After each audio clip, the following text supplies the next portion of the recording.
Hello everyone, I am Dr. Archana from the Department of Pharmaceutical Engineering.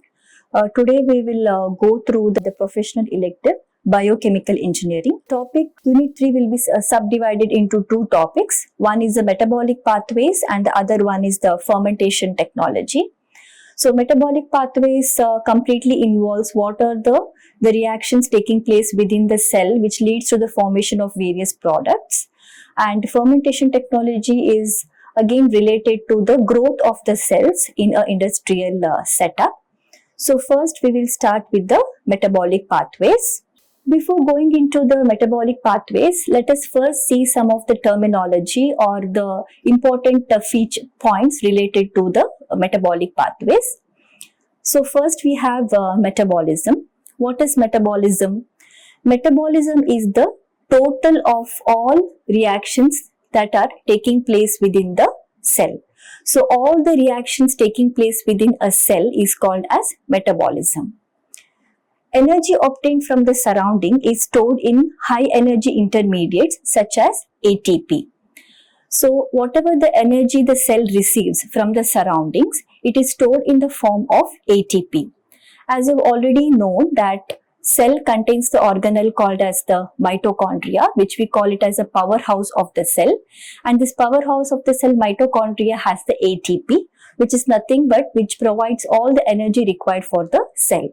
So whatever the energy is derived from the surroundings, the cell stores it in the form of ATP. Next, what we have is the carbon catabolism. What is carbon catabolism?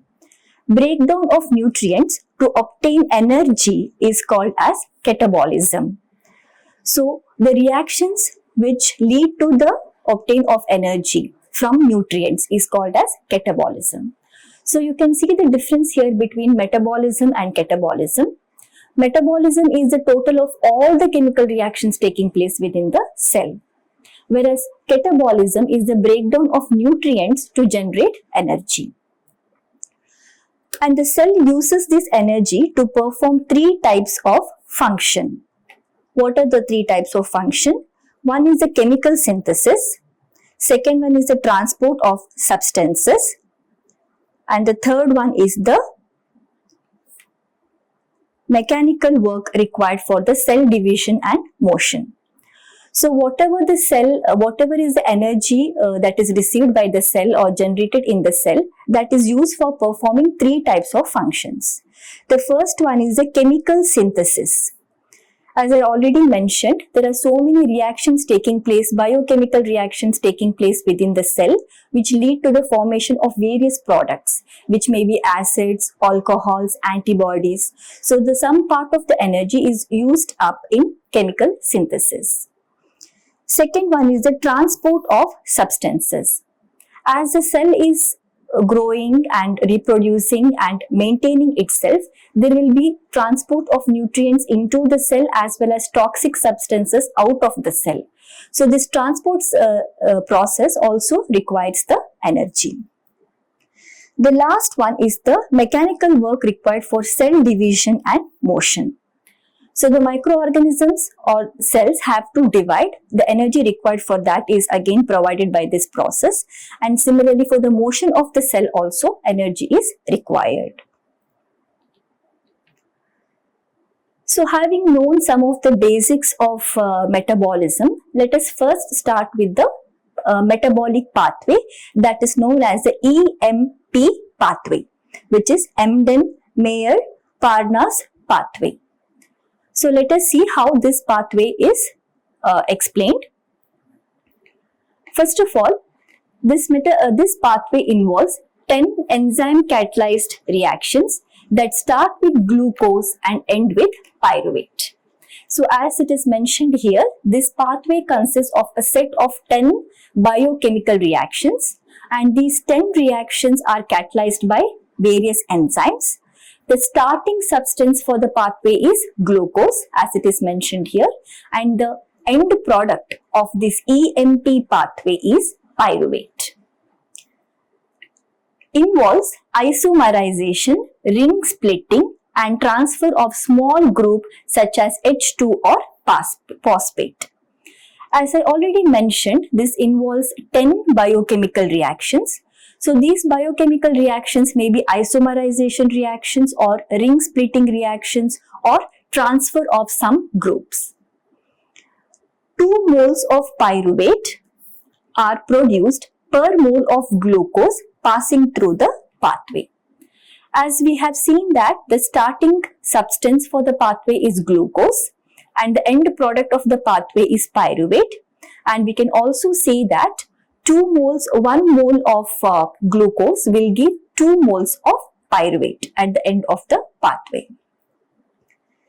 Dehydrogenation of glyceraldehyde 3-phosphate is coupled with the reduction of NAD+. So this is also another step in the pathway.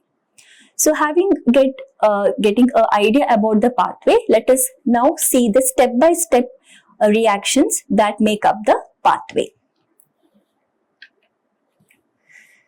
So this is the series of steps that takes place in the pathway.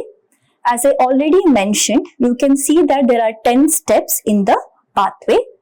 Each step is catalyzed by an enzyme. So let us see the step-by-step reactions. As you can see in the pathway, the starting material for the pathway is glucose. So in the first step, glucose is converted into glucose 6-phosphate. The reaction here is phosphorylation. And this reaction is catalyzed by an enzyme called as hexokinase. As we have already seen in the features that each biochemical reaction is catalyzed by one enzyme. So here the first reaction is catalyzed by the enzyme hexokinase. And you can also see here that one of the ATP molecule, as we have seen, ATP is it's analogous to the energy of the cell. So one ATP molecule is used up and it is converted into ADP. So in the second step, glucose 6-phosphate is converted to fructose 6-phosphate. So this reaction is the isomerization reaction. This isomerization reaction is catalyzed by the enzyme isomerase, as it is mentioned here. Right? And in the third step, fructose 6-phosphate is converted to fructose 1,6-diphosphate. So the third reaction is the phosphorylation. This is also catalyzed by the enzyme phosphofructokinase. Phosphofructokinase. As you can see in this third step, also one ATP is used up to supply the energy required for the reaction, and that ATP is converted to ADP. As you already know, ATP is the adenosine triphosphate, which is converted to adenosine diphosphate. So from here you have two reactions, two products being formed.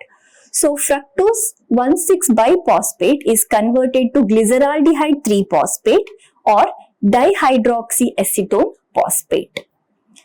So this is catalyzed by the enzyme aldolase.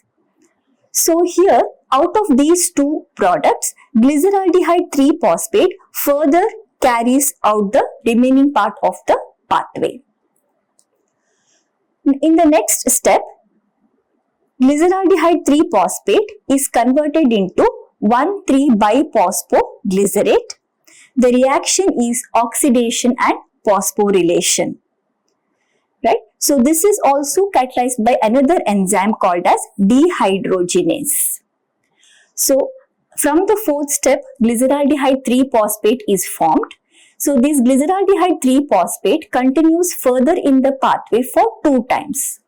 So every molecule you can see here into 2. Because glyceraldehyde 3-phosphate, 2 molecules of glyceraldehyde 3-phosphate are formed, which passes through the remaining set of reaction twice. That's why in each step you are having written as 2, as you can see in the pathway. In the next step, 1,3-biphosphoglycerate is converted to 3-phosphoglycerate by the reaction dephosphorylation. As you can see here, this is catalyzed by the enzyme kinase. This is catalyzed by the enzyme kinase. And here 2 ATP molecules are produced.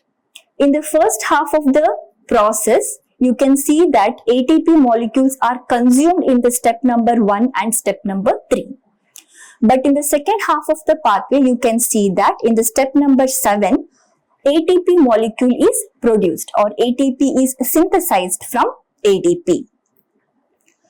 So 3-phosphoglycerate is then converted into 2-phosphoglycerate, which is again catalyzed by the enzyme as it is mentioned here. 2-phosphoglycerate is converted to phosphoenol pyruvate by the reaction of dehydrogenation, which is catalyzed by the enzyme enolase. You can see in this step that water molecule is released. In the step number 7, ATP molecule is released, and in the step number 9, water molecule is released. You can see 2 water molecules being released. Also, you can see here 2 ATP being released. This is because, as I mentioned, glyceraldehyde 3-phosphate passes through the half of this metabolic pathway twice. That's why we have 2 at all the substances produced. So, in the 2-phosphoglycerate is converted to phosphoenol pyruvate.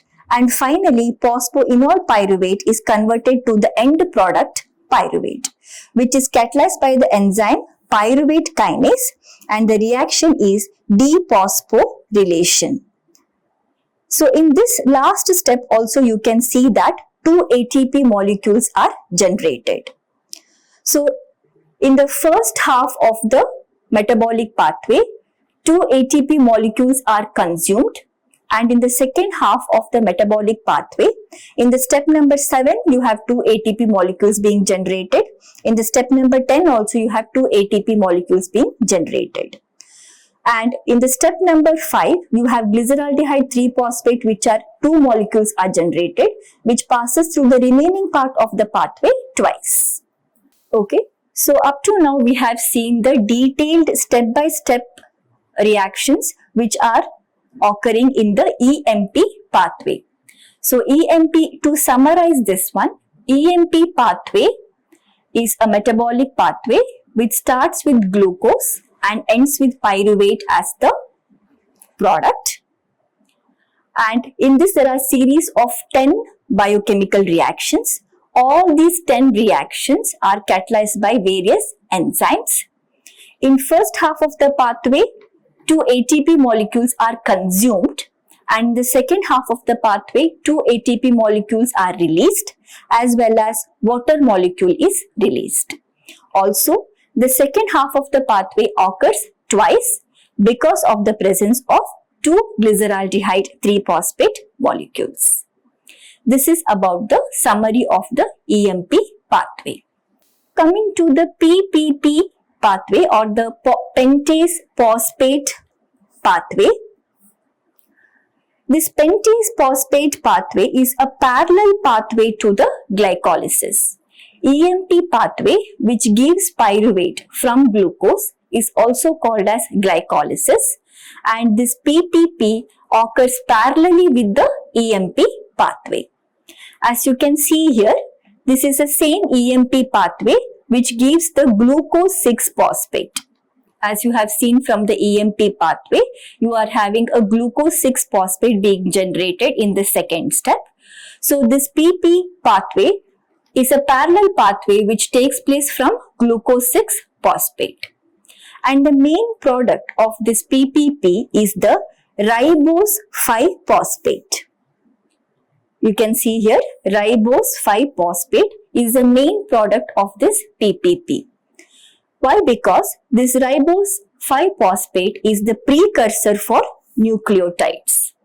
As you remember, as you have already studied in the DNA, in your nucleotide unit, so nucleotides are made up of 5-carbon sugar, ammonia, nitrogenous base, as well as the phosphoric acid group. So when these nucleotides join together to form a very long chain, we have the DNA molecule or the RNA molecule. So this PPP pathway generates ribose 5-phosphate, which is the precursor for the nucleotides. So, to summarize these metabolic pathways, metabolism is the total of all the reactions that take place within the cell, and catabolism is related to the reactions which use up the nutrients to generate the energy. Out of the metabolic pathways, we have just completed the first metabolic pathway, which is the EMP pathway, and parallel to the EMP pathway, starting from glucose 6-phosphate is the PP pathway or the pentase phosphate pathway, which gives rise to ribose 5-phosphate, which is a main precursor in the generation of nucleotides. The nucleotides which form the basis of the DNA chain. Thank you. Like, share and subscribe. Hit the bell icon for more updates.